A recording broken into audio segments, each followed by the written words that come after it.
Patriots, Cowboys. Who you got, Zeke or the Pats defense? Oh, man, that defense is phenomenal, but Zeke is still one of the best running backs in the league. They still have great offensive line talent, and that Pats defense, if they have a weakness, it's the run game. So I'm going to say that I think Ezekiel Elliott prevails over that Pats defense this week, as crazy as that might sound. No, I think that this is the week that Zeke breaks out. I'm with you on that. Schefty, I'm coming to you. Eagles, Seahawks is a huge game. Yeah. Who you got, either or, playoff contender, who you buying? I think right now you trust Seattle a little bit more with the way that team has played on the road. Saying that, the Eagles 5-5 have a wide open schedule. They win against Seattle on Sunday. They have a chance here to really win that division. But right now, going in, I think you have to see Seattle because to this point in the season, the Seahawks have been more impressive. And Wilson has played MVP caliber ball. And then D. Wood, I turn to you. Huge one. Panthers and Saints, sneaky big game. Who you got, Michael Thomas or Christian McCaffrey? I got Michael Thomas. I mean, you're talking about a guy who's playing the wide receiver position at a historic level right now. I think he's about to break. He's on pace to shatter Marvin Harrison's catch record in the season. He's playing his position better than maybe anybody is playing their position in the National Football League. Well, I'm glad you mentioned that. Try this today. Ask 10 of your friends, who is the best player in the NFL? And then, when none of them gets the answer right, tell them it is Michael Thomas of the New Orleans Saints, who is having, in every way imaginable, the best season by any receiver in the 100-year history of pro football. Thomas is on pace for 150 catches this year, which would be a record, and 0 drops, including playoffs. He's actually recorded 188 receptions since the last time he dropped one, which was Week 7 of last year. This year, he is lapping the field. He has as many catches for a first down this year as Odell Beckham and Stephon Diggs combined. He averages more yards receiving per game than the entire receiving corps of the Eagles and the Ravens and the Colts. He has caught balls this year from Drew Brees and Teddy Bridgewater, +2 from Taysom Hill. When Brees throws the ball to Thomas, the completion percentage is 86%. That is higher than the league average on screen passes, which are essentially glorified handoffs. And then there's Bridgewater. Listen to this. When Bridgewater targets Michael Thomas this year, his QBR is over 95. When he targets everybody else, it is 54. That is equivalent to the difference between Russell Wilson and Mitch Trubisky. So, when the Saints and Panthers play each other on Sunday, and everyone says, you know, if you took out the quarterbacks, Christian McCaffrey would be the league MVP, make sure you tell them you got the right game, but you have named the wrong guy. Let me bring that to the table, and from the corner of my eye, I can see Schefty nodding his head. Michael Thomas is having the best year of any receiver ever. He's going to set a record here. He's going to shatter the marks that Marvin Harrison set. And you just don't think about him as an MVP candidate because of some of the great performances that we're getting from Lamar Jackson and Russell Wilson and some of the other great players. And Christian McCaffrey also is having an unbelievable season. So, to me, I just put him right there with all the superstars.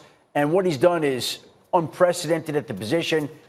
But again, it's still hard to argue that he's more valuable. Nick, there was a stat in that I couldn't get in. So Hembo and I work on these essays, and there were so many stats, and sometimes they get so convoluted. But just if you can try and envision this, Michael Thomas's percentage of catching passes that are contested is higher than Julio Jones' percentage of catching passes that are not contested. Every time you throw the ball to him, he catches it. So that's incredible. All those stats are incredible.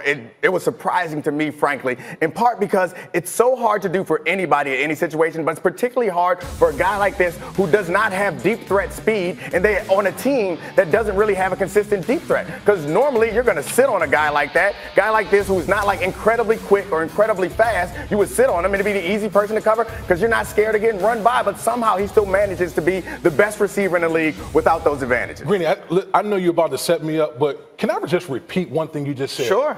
This guy has a higher percentage catching the ball contested than quarterbacks in screen passes. Yeah. Like that, that makes me want to walk off the set. Do you know how sick that is that you're completing more balls down the field to Michael Thomas than a little dump off on a screen? Yes. That just shows you how dominant he is. Yeah, the distance of a screen pass is like me throwing it to Schefty right here. The league average on that is 85.8.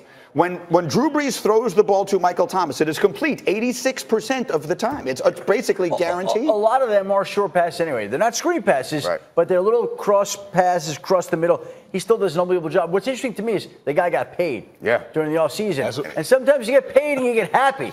He has not gotten happy. He's gotten even more productive than he's ever been. And this may not be directly related to the Patriots. However, we talk about quarterbacks aging. It really helps for your agent to have a guy like that who's that reliable. I imagine Drew Brees is really appreciative and he was lobbying to get that man paid. I will also throw in there that when Marvin Harrison set the record, he caught all of his passes from Peyton Manning. To this point, Michael Thomas has caught more balls from Teddy Bridgewater this year than he has Drew Brees. That won't last the season. But just remember, if anyone asks you, Michael Thomas is playing better right now than anyone else in the league. Meanwhile, let's talk about something completely different. Let's talk about Tua Tagovailoa, because this, to me, is an extremely important discussion. The latest McShay draft ratings have been released, and Tua Tagovailoa fell, and that shouldn't surprise anyone. McShay, who had him ranked second before the injury, now has him ranked 13th. Third overall in quarterbacks behind Joe Burrow and Justin Herbert, but 13th overall in total. How much does that mean in actual money? Look at these numbers. At the total guaranteed money plus the signing bonus within the contracts of these rookie quarterbacks, Kyler Murray's total was more than twice that of Dwayne Haskins and more than 8 times that of Drew Lock, who was selected 10 picks into the second round. So that sets up the question. The notion that someone should go back to school in this era where all we complain about is how athletes in college don't get paid and they have the opportunity to go pro may sound counterintuitive. But Acho, you and I have been talking about this. You could make a very strong argument, and I'll let you do it, that Tua Tagovailoa's smartest move next would be to go back to Alabama next year. It pains me to say this. I think Tua has to go back to school. And it's because monetarily speaking, what does Tua have to lose by going back to school? If he gets hurt again, he already has the injury notion that he is very injury prone. But if he goes back and he plays clean, you're talking about $15+ million guaranteed. Here's the difference. If you're a second-round pick, you don't have that guaranteed money. If you're a first-round pick, you do have that guaranteed money. I am not for college athletes going back typically, but in this case, Tua has more to gain by going back, in fact, than he does to lose. Maria, jump in here. What do you think? No, I think Tua absolutely needs to take the first flight over to the NFL Combine or going to the pros, because at the end of the day, you're betting on yourself either way. If you bet on yourself by staying at Alabama and you're trying to prove that you deserve to be a first-rounder, or you're betting on yourself by going straight to the NFL and rehabbing there, getting the work in there, and maybe the second deal, and maybe, Schefter, you can help me out with this, but if you're a quarterback, isn't there still money to be made on the next deal that you'd be working I think that's the case, Maria, for any player on their second contract if they prove to be a star. And I am of the mind that every player should take the money as soon as they can, always. I've always subscribed to that. I've always believed that. I think when these stars sit out the college bowl games, I think that's the right move, to be perfectly frank. Now, the other night, Steve Young, we were getting ready for Monday Night Football, said he thinks the smart play for Tua would be for him to go back to school, stay healthy, play the year, and work himself back up to the number 1 pick. And I hadn't thought about it like that, and I still don't agree with it. But at least this is the one time where I can see, I understand what you're saying. I understand what Steve's saying. I understand it. It's hard for me to accept it. I don't believe it still, but that school of thought does exist. Let me get RJ in here, because he had some thoughts. I just want to.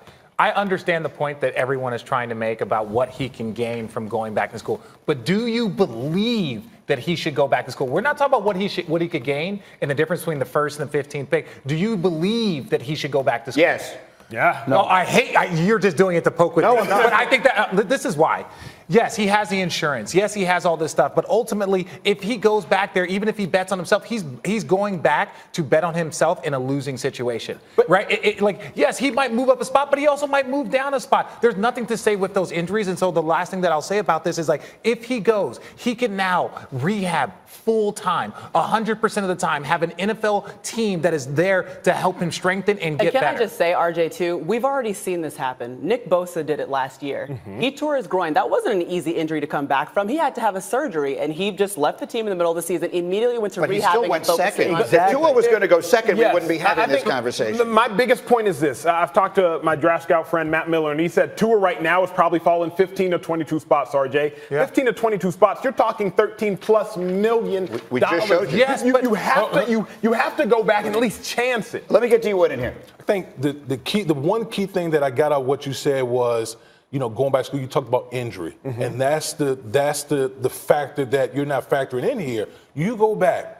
Tua's already accumulated a bunch of injuries. Correct. So now you want to chance it, go back and play another year, and it could possibly sustain more injury. And Woody, by the way, he tore his hip up against Mississippi State. True. Yeah. You're going to see Auburn, Florida. You know what I mean? Yes, You're going to see a tough defensive line every single week. But I also think that, remember, Tua got hurt when coming back from an injury. If Tua takes 6 to 8 months, gets actually healthy. But wait. The last thing about this, he can do that and not go to class. Think about that. If you can rehab, wake up in the morning and go to bed at night and just focus on your rehabbing as a football player, that to me is more important. Your argument is very basic. You're saying he's better off taking the $15 million in the middle of round 1, if that's what it is, than taking nothing by going back to school in Alabama. Right. Maybe he gets up to the number 1 pick and gets $50 million. But you're taking the safe approach. The safest move is to go to the pros. Correct. Right. Betting on yourself is going back to school. No. We'll take Don't a bet break on yourself, that young and much fella. more. Do Coming not up, bet on yourself. It takes a big man to admit that he was wrong about Dak Prescott, and we have that man sitting here today. Why one of my friends